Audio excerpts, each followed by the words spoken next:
Falkirk then. So you've been the MSP since 2007. So you've seen a great deal of change. I'm interested in what you think stayed the same, positive or less so, and what is fundamentally different during your time. Tell me about the journey you've seen. So I think although I've been the MSP for Falkirk West since 2007, I was a Central Scotland list MSP from 1999, and Falkirk was one of the areas that I represented.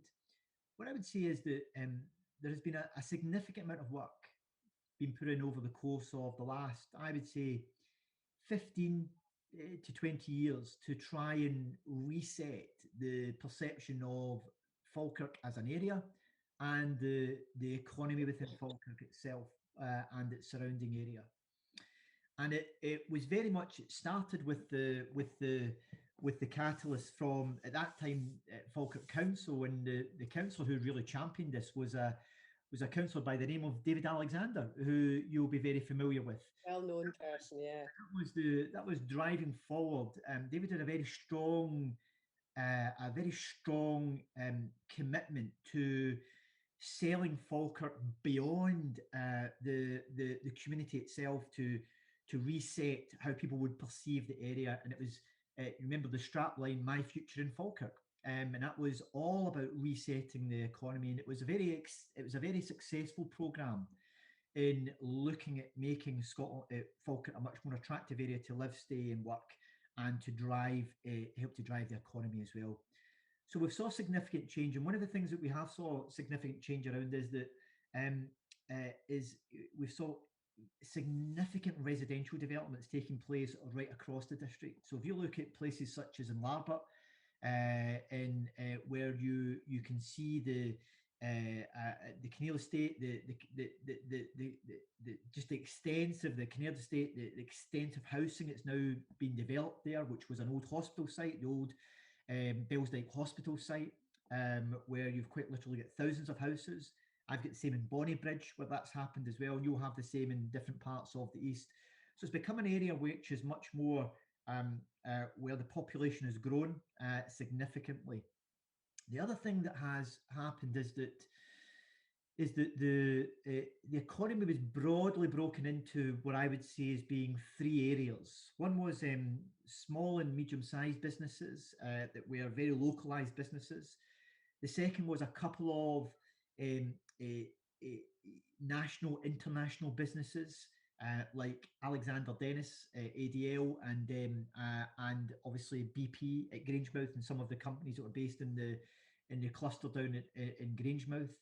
And the other area was a very significant portion of the population was employed within the public sector, largely through the council and also through the health service as well. That continues to be the case. But what has been happening is that two of the big private sector areas, particularly around Alexander Dennis's and Grangemouth at the refinery, is that the environment in which they're operating has dramatically changed, and the way in which they've had to adapt as businesses in order to meet that changing environment in which they're operating.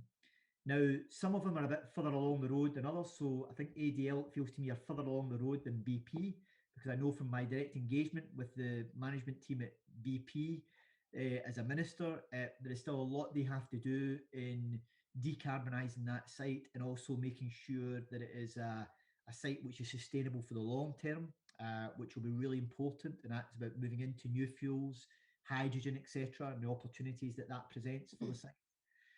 With companies like ADL, who are now very advanced in things like electric buses and moving into hydrogen buses, etc., as well, and they've got ambitions to develop that even further in the years ahead. So I think the challenge in the Falkirk area, and I would extend that to the Forth Valley area, is in the future is how do we adapt the local economy to reflect the new demands of in our society, and particularly the net zero ambitions that we have. How can we make sure that Forth Valley becomes a real hub, not just for the manufacturing, but also for the design and the development of the technology, which will be absolutely critical to helping to support us in meeting our net zero ambitions. And that, I think, is a great opportunity for the area. And there's already some indication of some of the businesses started to move in that direction, which I think could deliver real change in the area in the years ahead. I mean, one of the challenges in this part of the conversation is it's potentially so vast. I mean, I personally see huge potential both for Falkirk district and the overarching Forth Valley area.